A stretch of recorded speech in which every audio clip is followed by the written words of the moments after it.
Hello everyone, welcome to Wind Down Wednesdays. I'm your host Paula Taylor and this is episode 114. Tonight we are going to talk about learning to trust yourself, and this is a really expansive topic, meaning I could go a lot of directions, so I'm going to try to keep it focused.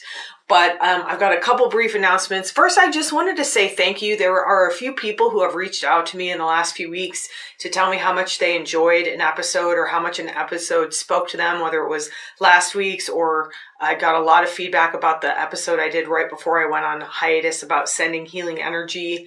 And so I want to just say thank you for that support. And I'm not very good at this, but I'm going to try to get better at remembering to remind you that if you do like the show, do support the show. You can rate the show. You can leave a review wherever you're watching or listening to it.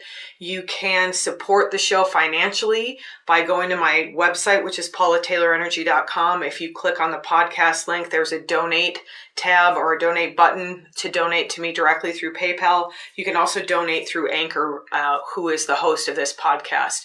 So it really warms my heart when I get feedback and support. And so I thank you for that. And I will remember to ask for that in the future, hopefully a little bit more often.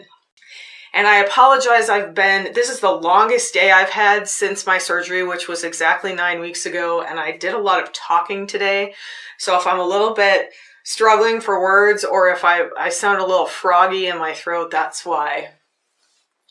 So tonight we're going to talk about learning how to be kind to yourself, learning how to trust yourself. They're the same thing. I already got off my topic and I haven't even started. Learning how to trust yourself. And this has been coming up for me in a lot of different ways. And whenever that happens, it's always like, oh, this is something to pay attention to and something that I usually end up liking to share on the show. So I'm going to talk to you about how this really affects all areas of our life. And that is why I decided to do this topic. But I want to talk first about, first of all, kind of what am I talking about and where does this come from? So I've talked a lot about myself on the show in terms of that I tend to be indecisive. I have a hard time making decisions. And I think really what's at the root of that is this not trusting myself. What if I make the wrong decision? What if I make a bad decision? And this affects all areas of our life. That's just one example of how this comes out, not trusting yourself to make the right decisions, not taking care of yourself, not trusting yourself to take care of yourself in the way you need, whether that's setting boundaries and saying no to things or participating in self-care. All of that comes down to this issue of kind of not trusting yourself. And this is very much an issue that was an external thing that you internalized. At some point in your life, someone told you, demonstrated to you, maybe it was a parent or a caregiver telling you not to trust yourself, or demonstrating that they didn't trust themselves, and so that taught you not to trust yourself. And sometimes, like the example that came to me is like, every little kid at some point tries to touch the hot stove, right? And because they're curious, right? So they're like, I'm going to touch this hot stove, and you might say, don't do that. And that's actually an example of where someone told you not to trust yourself because it was in your best interest. But this happens a lot of times due to especially cultural programming. So if you are in any kind of a marginalized community, if you are a person of color, if you're LGBTQ, if you're neurodivergent, ADHD, if you're a woman, if you're in any position where you are outside the norm, so to speak, then you have been reminded your whole life that you are not quote unquote normal. And that absolutely leads to not trusting yourself. There are people who come out as gay or trans and are literally told by their families, oh, you're just confused, right? You don't really know what's happening. You're just confused. And worse, of course, people who are disowned and far worse, and people who have violence committed against them. But in terms of what we're talking about tonight, these cultural programming things, your caregivers, your parents, whoever raised you, they were culturally programmed, and then you get culturally programmed. And so all of this stuff builds on top of anything else that's going on within the family. So if there's any kind of dysfunction in the family, that absolutely leads to this idea that you can't trust yourself. You know, if you were raised in a situation where there was abuse or a situation where there was addiction, it was absolutely demonstrated to you that you can't trust yourself. And that gets internalized. So this is not an inherent condition, I don't think. This is something that was demonstrated to you that was sort of, again, that was external, that was internalized. Like so much of our kind of programming that we on this show look at so that we can try to move past it or move beyond it. And I'm going to talk a little bit more about like what specifically do I mean by not trusting yourself. But I want to give my example first, because I think this came to me in such a strange way. And again, it popped up in a couple of different places. Like there was a situation where I was like making a decision and then my decision was questioned. And then I actually realized in that situation, I was like firm in my decision, and it kind of triggered me a little bit because I have such a long history of not trusting myself. But during this surgical recovery time, one of the things I was doing, because I couldn't do much physically, was that I decided to work on my relationship with my spiritual support team, which I like that term because it's pretty broad and it's very descriptive. These are beings that are supporting you from the spiritual plane. So sometimes it's relatives who have passed on, or are dead people that maybe you didn't know in life, what people call spirit guides. So, you know, it can be entities, it can be animals, whatever your spiritual support team is. It's usually pretty vast. Ancestors, there's a lot of like different members of your spiritual support team. And so I decided while I was recovering, I wanted to kind of deepen my relationship with my spiritual support team, because it kind of occurred to me, like I talk a lot on the show about how I pull a card every day to check in. And I realized I was sort of starting to do that just like in a disconnected way. I wasn't really connecting to my spiritual support team. I was kind of just like, okay, I pulled a card, I check it off the list. And so I started thinking about like, when was I most connected to them?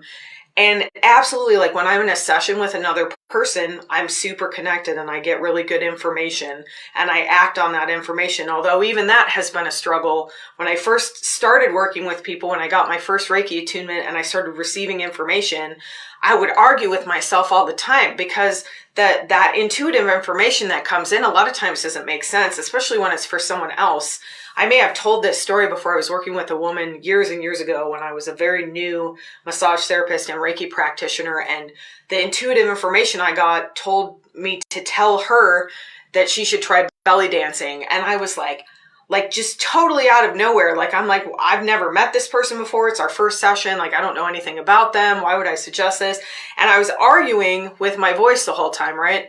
I call it my voice, but with my spiritual support team, with my intuitive information. And then eventually I acted on it. And that's kind of how this relationship has always been. Eventually I act on this information, but sometimes it takes a while to get through to me, even in a place where I'm really open to it.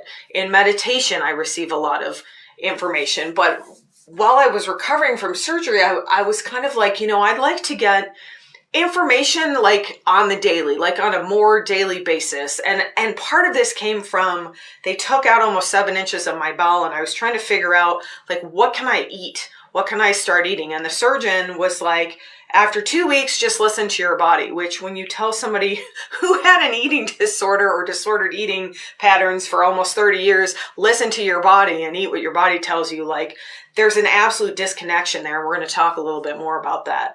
So I was trying to figure out why I was not getting the information that I was looking for. And I like to use tools. I think that's a great place to start. I started using a pendulum and asking, is this something I should eat today? And waiting for the pendulum to answer. And we'll get into a little bit about why that works. But I was like, I don't want to be dependent on these kind of like tools. I want a direct communication. Like, what is standing in my way here? And so one of the things that came to me right away was like, you need to make this time for this. Like, if you're connected when you're in a meditative state, you need to spend more time in a meditative state. And I was like, well, yeah, that's all well and good, but like, what happens when I'm in the restaurant and I'm trying to order and I just need information right then? So I I've been walking, that's part of my recovery, and we have a pool in our backyard, so I've been just walking laps around the outside of the pool, and it started out, I could barely make it around once, and now I'm back up to doing a good 10-minute walk around the pool. And so we kind of agreed that would be a time that I would be open to communication. And so I was walking around the pool the other day, and I asked this question. I'm like, I don't understand why I'm not getting more information. Why are you not communicating with me? I'm really trying to be open. What's going on here? And what happens a lot of times, the answer sort of blew my mind, and I was like, oh, okay. So the answer that I got, which came right away, was that this was them talking to me. You still don't trust yourself, and we are part of you. And so you're not trusting us. You don't trust our information. So why should we give you information when you're not going to trust it? You're not going to act on it. And it really threw me for a loop, because first of all, I have always thought of this spiritual support team as something that's outside of yourself. And I was recently talking to an extremely smart man who is basically a brain expert, a brain physiology expert. And I was telling him about how I receive, intuitive information. And he said, oh, well, from a brain perspective, your brain is kind of like a computer. And just like a computer, most of the time, your brain is just running on autopilot. You're just doing your daily tasks and you're kind of running on autopilot. And what you're describing in his terminology is what he calls connecting with the supercomputer. That's when you're really connecting to what I would say in metaphysical terms is, you're outside of the ego, you're connecting to that intuitive source, to that divine light. Those are the kind of words that I use. And he called it the supercomputer. And all of a sudden, when they said that to me, when I got that information from my spiritual support team, I was like, oh, I always thought they were outside of myself. But if my intuition is the supercomputer part of my computer, it's all one big computer. And when you get into the semantics of spiritual philosophy, which we try not to get too far into on this show, everything is one, right? That's kind of the idea. So yes, these are people who've passed on who were quote unquote separate from me, and they're in a separate space because they're not physically here in front of me. But that doesn't mean that they're still not part of my energetic system. We've talked before on the show, and I've talked in meditations about how that auric body, that area outside of our body, is essentially infinite. And when we expand out and we contact those other realms, we've actually just basically opened our aura. We've extended, we're tapping into our own supercomputer in the terminology of this kind of brain computer analogy. And so first of all, it blew my mind, because I realized it just completely changed my perspective. I was like, oh, wow, my spiritual support team is a part of me. They're not separate from me. That was the first thing. But then the second thing that really hit me hard was how many other areas of my life are being affected by the fact that I still don't trust myself after all of this work and all of these years and all of this time, this doubt that I have about myself, or I don't trust myself. This is interfering. This is something that I really want to change. And so all of a sudden, it kind of, I was like, oh my gosh. And I started thinking about all the other ways this affects me, being indecisive. And so let's talk a little bit about exactly what do I mean by trusting yourself or not trusting yourself, because there's some nuance there that's really important. So you cannot trust your mind. Your mind will absolutely trade tricks on you. See, I told you my mouth was tired tonight. Your mind will absolutely play tricks on you. That is what programming is. If we're going to stick with this kind of computer analogy, there's some bad code in there, right? There's some things that you externalized about your worth, let's say, or about whether you could trust yourself. And those are inextricably linked. Self-worth and trusting yourself, if you feel worthy, you're absolutely more likely to trust yourself, and you're more likely to be kind to yourself, as I kind of said at the beginning of the show. So So this is not about trusting your mind, because your mind is a liar. Your mind is connected to that ego part of yourself. This is about trusting your body, first of all, in the physical plane, because your body will not lie to you. And that is why so many of us end up disconnected from our bodies. Like I mentioned earlier, my surgeon said, well, after 2 weeks, you can start, listen to your body and start eating, based on what your body's telling you. And I was like, I got nothing here. Like, what are you talking about? Listen to my body. I've never listened to my body. Anybody who has ever been on a diet or, altered their eating for some external reason has trained themselves not to listen to your body. What is a diet? A diet is ignoring your hunger so that you can try to lose weight. And I've talked a little bit, I don't want to get into that too much, but I've talked a little bit about intuitive eating on the show. And I really was trying in this recovery period to be more intuitive, even about things like, what am I putting in my body? How much of it am I putting in my body? Does my body like this?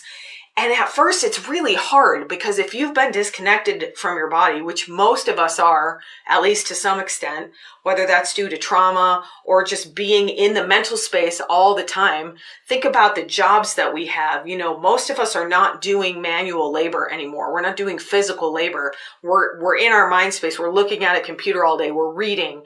And so we end up completely disconnected from the fact that we even have a body. So coming back into the body is the first thing you got to do if you're going to trust yourself. And that's where those tools can come in handy. Using a pendulum can be a way to tap into, what does my body want to do here? Because again, you can't trust your mind. And if you're disconnected from your body, that communication line might not be open. And that is kind of what came through from my spiritual support team. I'm like, why aren't you communicating with me? And they're like, the communication line is not open because you don't trust yourself. You don't trust this information that's coming from your intuition. And the other thing is, this is why we meditate. And we talk about this all the time. We talk about getting into that observer space, right? Which from this computer analogy would be getting into that supercomputer.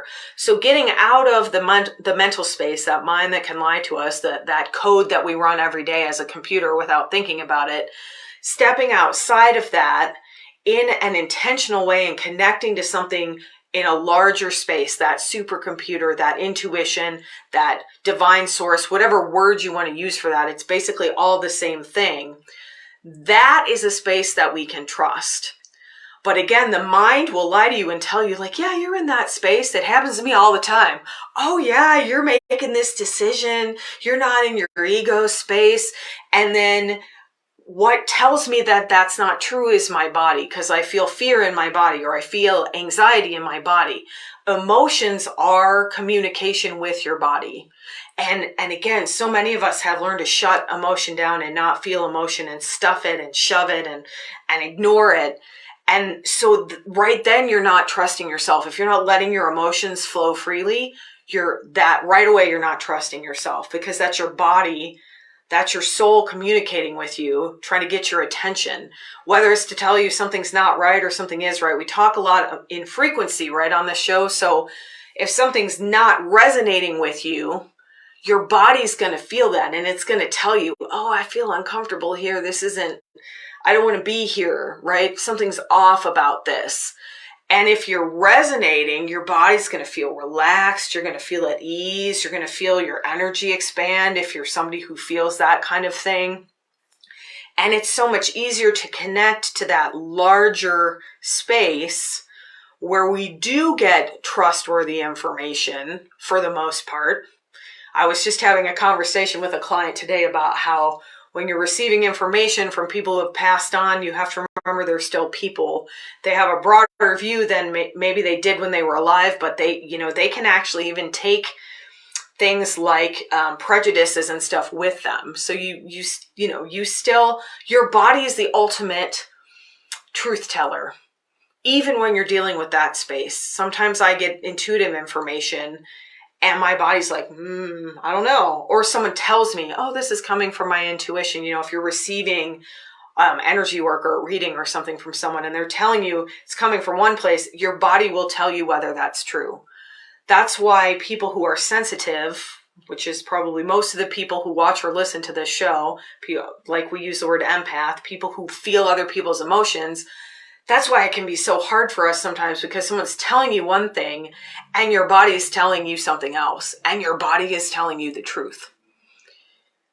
The person may not even know they're not telling you the truth. They may really think they're telling you, oh, I'm doing this out of love, let's say. And your body's telling you, like, no, I feel fear. So there's a disconnect there. And a lot of times, again, most of us are disconnected from our own bodies. So if you're talking from your mind, which most of us are doing most of the time, you might absolutely think you're being 100% authentic and what you're saying is true. And on a larger scale and in the physical body, the person you're talking to knows, and you probably know too, but we've taught ourselves to ignore that. And that's kind of what blew my mind about this message. It was like, I never even thought about it. I never thought about the fact that if I didn't trust myself, how could I trust the intuitive information that comes to me?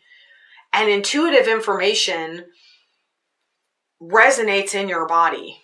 I'm going to say that like a bunch of times because it's so important, and it's the piece we're missing in a lot of things. It's really interesting to me. I'm setting up this new space. I'm getting ready to like step into this new space and open it and hopefully bring in clients for, whatever it is, massage and energy work and coaching. And here's the thing. And if you'd asked me 20 plus years ago, when I didn't go to school for psychology, I couldn't really articulate it at the time, but something felt off. And that is the first fully intuitive decision I ever made knowingly in my life, that I made it purely off intuition. And it was a crazy decision, and it did not go over real well with the people in my life at the time. But I knew something was telling me that wasn't right. And I can tell you now that what it was is that it was incomplete. If you're just dealing with the mind, it's incomplete. The body is, and it's interesting, I sort of fell into massage therapy. I was interested in energy work, and I was like, well, I can use massage to do energy work. But what I've come to learn over the past 20-ish years that I've been doing this is that everything comes through the body. Everything stays in the body. That's why trauma, we can't release trauma just from the mental space. It's got to be released from where it's held in the body. Because the body is the ultimate truth teller. So you can tell yourself, oh yeah, I moved on. I've done that a million times. We've talked about that on the show. Oh, I've moved on from that, If it's still in my body, it's not true. But I can completely convince myself that's true in the mental space. So hopefully that made sense. It's been a long day. And sometimes I start talking and then later I'm like, I don't know if like anybody was following me, if I was making any sense, but let's talk about what we're going to do in the meditation before I get too much, before I stop trusting that what came through me was meant to come through me today. See, that's a perfect example right there. I have done 113, this is 114th of the shows, and I still don't trust myself. I still don't trust myself. I still think, man, maybe this isn't making any sense. And I get, every time I go back and listen to it later, I'm like, oh yeah, that makes sense. I'm following it. It's fine. So that's a perfect example of how deeply that's ingrained in us. So how do we change it? Let's talk briefly about that. And the answer is perhaps unsurprisingly going to be meditation and sound. So let's talk about what we're going to do in the meditation. So first of all, like anything else, we can't change this if we're not aware of it. So start paying attention to how often you doubt yourself. Anytime you doubt yourself, that is an expression of that distrust for yourself. Anytime you have doubt.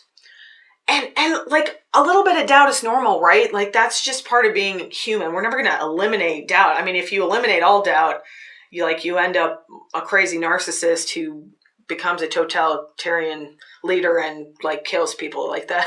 We don't want to eliminate it. Just like we're never going to eliminate all fear, right? But we can learn to work with it. We can learn to recognize when we're getting triggered. When is this Like, oh, a little bit of doubt's okay. Or like, man, I've been stuck in an OCD loop for 20 minutes trying to decide what to order for dinner because I'm afraid I'm going to make the wrong decision, right? Like that is something that we want to minimize. We want to mitigate how much that is controlling our lives.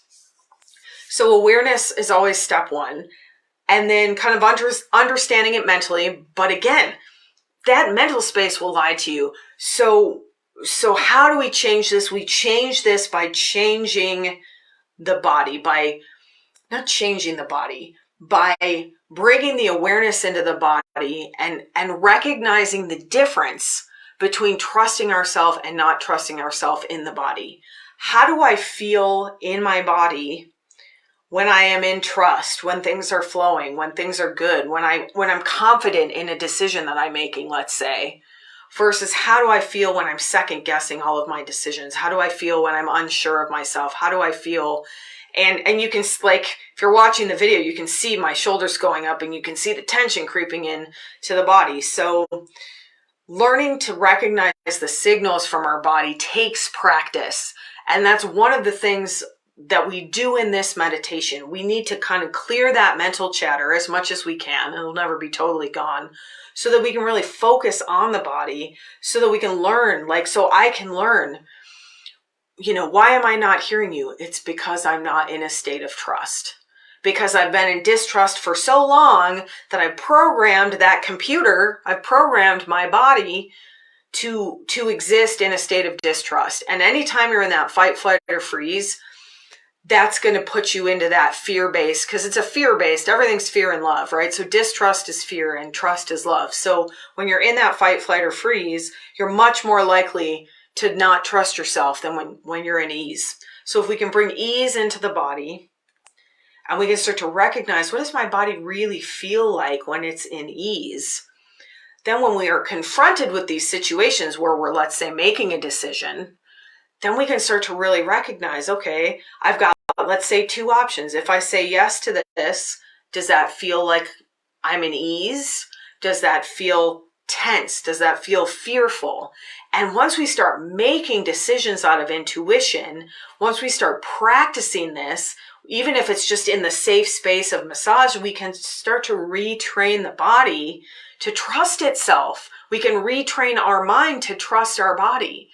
And that opens that channel of communication, that anytime we expand, which eases expansion, it's going to be a lot easier to communicate. I'm going to have an easier time checking in with my spiritual support team when my body is in ease, when I've released tension, when I'm receptive. We're not receptive when we're in that fight, flight, or freeze because we're in a defensive posture, right? We're not feeling safe. So we bring safety back into the body, and then we can start, what we're going to do in the meditation tonight is, in a really controlled and safe environment, we're going to just feel into those options. Okay, what does it feel like when I trust myself? What does my body feel like? What does it feel like when I don't trust myself? Like my belly just clenched up as I said that. So then in the future, as you move forward, when you're encountering things in your daily life, you can recognize, ooh, my belly just clenched up. What does that mean? Does that mean I'm in this fear response? Does that mean I'm feeling distrustful? Does that mean I'm making a decision that my body is telling me not to make? And we're never going to be perfect at this. Just like everything else, this is just going to be an ongoing practice. But just being aware of it brings ease right away. Like when I had that, I had this moment and I was like, oh my gosh, like, how did I miss this? It seems really obvious. How did I miss this? And it's just because I wasn't in a state to receive. And that's basically what they were telling me. We can't send you information if you're not in a state to receive it. And to be in a state to receive it requires that you're in that ease, that you're in that receptivity, that you're in that state of trust.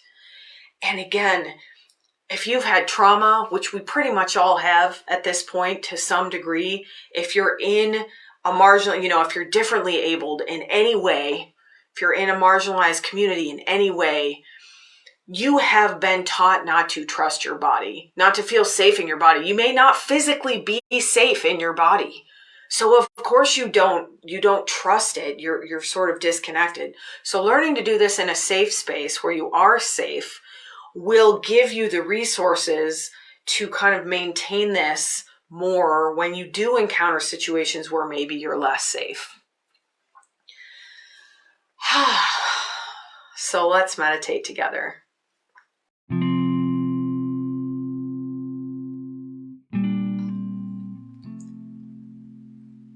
So for this meditation, find a really comfortable position because we're really going to invite ease. We're going to invite safety in the body. So if lying down feels good for that, absolutely lie down, support yourself, get a nice cozy blanket. If you want to sit up, just make sure you're as comfortable as you can possibly be, because we're asking the body to come into ease. And so the first thing we want to do is reduce tension as much as possible. We want to set the body up to succeed here. So when you found your comfortable position, then just check in with your body and maybe really gently move your body around, and just to a very slow and low capacity, moving really slowly, going to maybe 20% of your capacity. I'm just kind of moving my neck slowly. Moving the body is going to remind you that you have a body, and you may have been in the mental space all day. I'm moving my feet a little bit. My ankle just cracked. You probably heard that. You can circle your wrists, and again, really as slow as you can without that feeling stressful. Because if you go too slow, that might actually increase stress. And again, just to like 10, 20% of your capacity, maybe roll your wrists if you're able. You could even make fists.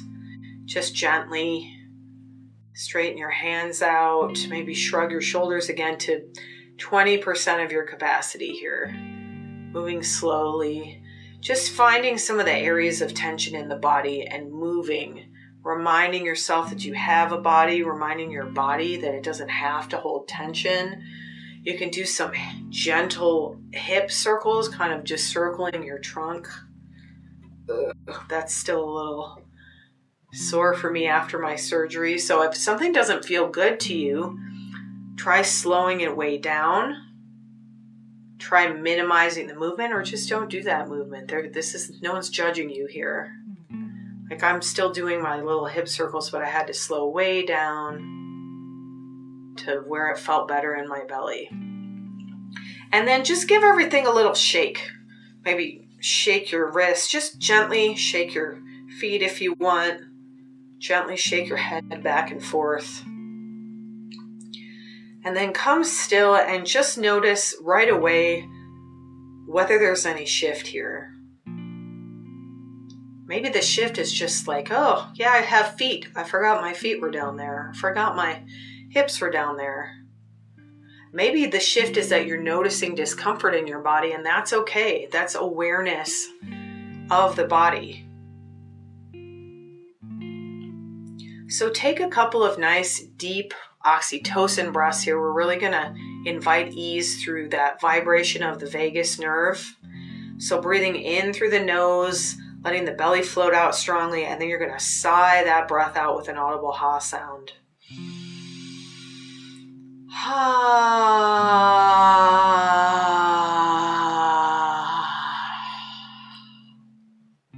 Do that 2 more times.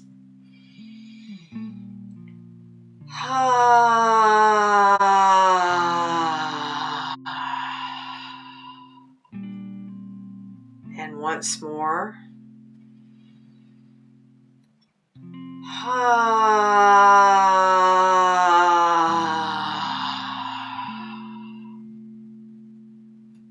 And notice the shift now, as there will be a shift, even if it feels like a small shift. Maybe your discomfort has lessened slightly. Maybe your tension has lessened. Again, maybe you're just more aware of being in your body. And this is a work in progress, so don't put any pressure on yourself here. Bring your awareness now to the torso. We did this last week, so we're going to kind of focus on the area between the neck and the perineum, or the base of the spine, because this is where most of your emotional reactions live, especially in the moment. Sometimes they get stored in the legs, the arms, the shoulders, the head. But when you initially have an emotional reaction, a lot of times it's occurring in the chest or in the belly, or sometimes in the back side of the belly, the low back, the back side of the chest. You might even put one hand on your chest and one hand on your belly. Just check in here for a minute. Notice how it feels. Notice if there's any discomfort there, or if you're feeling tense.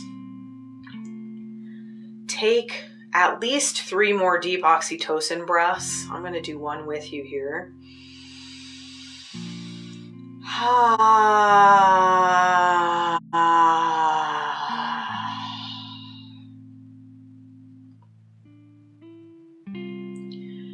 And for the rest of the meditation, keep coming back to the oxytocin breath whenever you need to. If you feel your tension rising, if you feel like there's something you want to release, come back to that oxytocin breath. What we're going to do now is just explore kind of the feeling of trust in the body versus distrust. And you can think of this as fear versus love. You can think of this as doubt versus confidence. However that feels like it resonates with you most. So the first thing I want you to do, because this is probably the easiest, is to find the doubt, find the fear. What's the reaction in your body to fear? And like I just felt, it actually maybe visibly happened on camera, I felt my belly tense up. So that's my physical response to fear. Sometimes I feel it in the chest, like palpitations, or kind of like a little bit of a stabbing sensation. But in this context, I feel my belly tensing up when I think about doubting myself. As I say the word doubt, my belly tenses up. So this is that response that you've built, that you've coded into your computer here, is that when the doubt comes up, you have this reaction, whatever it is for you in your body. And what we want to do is teach the body. We're going to spend a little time tonight retraining the body to let go of that tension and step back into that trust. So letting go of the doubt and coming back into trust. So if you need to take a big, nice breath here, do a cleansing oxytocin breath to kind of let go of that state we were in, introduce that ease again. And then we're going to ask the body now, what does it feel like when I'm in trust, when I'm in ease? And I actually felt my belly expand. And that's something that a lot of us, if you're feeling this in your belly, and especially if you're a woman, or you have had any body issues in the past, letting your belly expand is hard sometimes. It brings up other fears. So wherever you are, just notice and ask yourself, you can even do that out loud, how does trust feel in my body? And then we're gonna step into some sound. I'm gonna give you a couple of options while this comes in to kind of help with this retraining. We're gonna introduce some frequencies of ease to help with this retraining. You can do a couple different things. You can go back and forth from this fear response and then intentionally coming into the ease response. And even maybe introducing an affirmation. I am safe. I trust myself. Whatever comes to you there. Or you can try to stay fully in that ease response and just keep going with the affirmation. I trust myself. I am trustworthy. I release doubt about making decisions. I trust my intuition. Anything that's coming to you here around trust. So staying in that state of trust, kind of reinforcing the body's response. Or if you're still kind of exploring, what is my distrust, what is my doubt, what is my fear response versus what is my trust response, you can kind of go back and forth between those two states. Just let that be intuitive here as we step into some sound.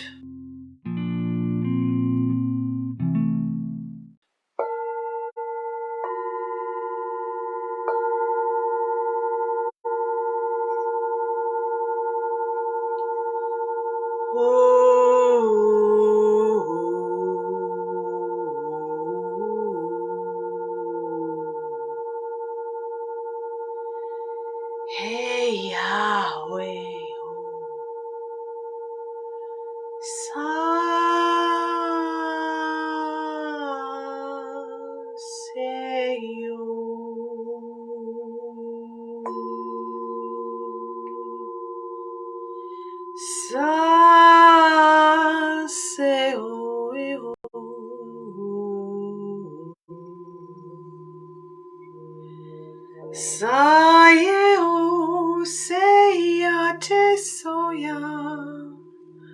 Sea hoye o. Sea hoye o. And now allow yourself to come fully into that ease response. If you've been going back and forth, come into the ease response fully. Take a nice deep oxytocin breath. Make some noise. And let's begin to introduce some affirmations here. Affirmations work best when we're in this ease state, in this receptive state.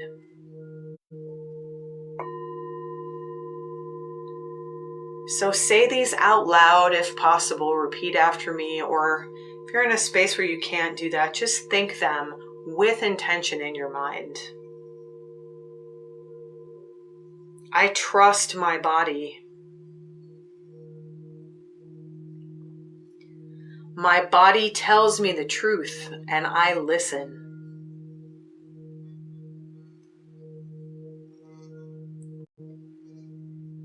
My intuition flows through my body and I am open to receiving it.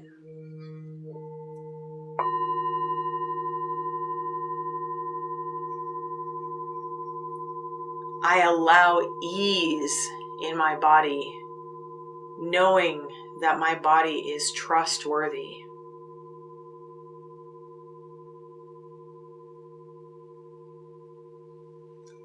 I easily connect with intuitive decision making by recognizing my body's responses.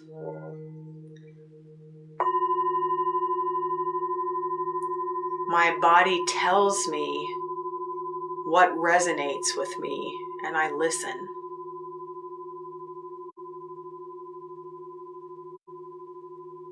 My body knows the frequencies that bring me into a state of expansion, and I trust my body to lead me there.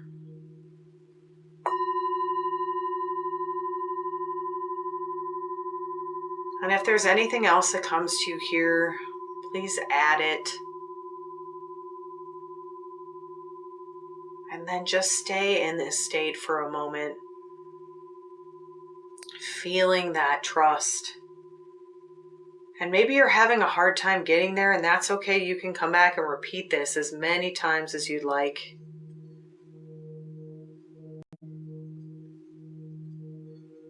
Retraining that beautiful body, letting it know that you trust it, that you will keep it safe, that it is safe.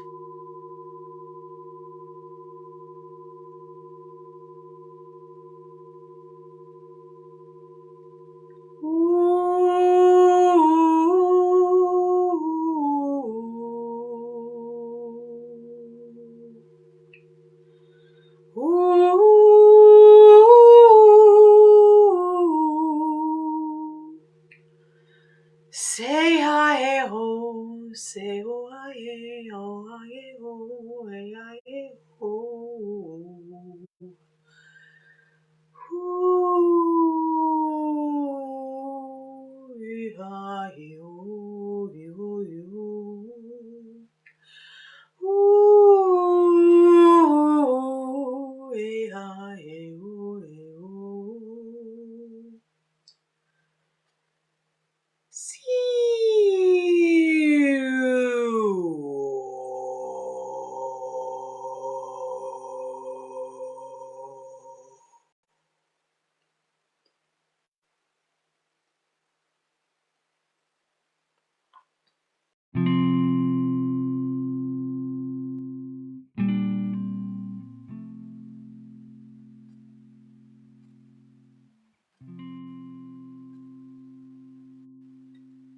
Let yourself feel this safety, this trust, this ease for a few more moments here. And make a commitment to yourself that you'll come back to this. Retraining takes time, it takes practice, but it's so worth it. Even if you encounter a situation in which you are not safe, training the body to stay in ease will actually improve your response in that situation. Spending less time in fight, flight, or freeze mode means that when you need it, you will be able to come in and out of it more easily. You'll be able to come back into ease. We won't get stuck there as we retrain our bodies to come back into ease. And that is where that trust lives. Trusting ourselves lives in the body when the body is in ease. And we deserve that trust. We have earned that trust just by existing. There's nothing we need to do to earn our own trust. Just being the beautiful beings that we are is enough to give us that trust in ourselves when we can connect with it. As you're ready, start to slowly move the body again, very slowly, very small movements, just coming back again, trying to stay in the body for the rest of your day or evening here. And being easy with yourself when you lose it. Coming back to that oxytocin breath. Coming back to some sound. If you're in a place where you can't do oxytocin breathing, play some relaxing, healing music. Play some crystal bowls. Play some meditation music. Play something that resonates for you in that frequency of ease, to invite your body back to ease, even while you're in an active state, like at work. As you're ready, take one more nice deep oxytocin breath. Let it out with a nice big sigh.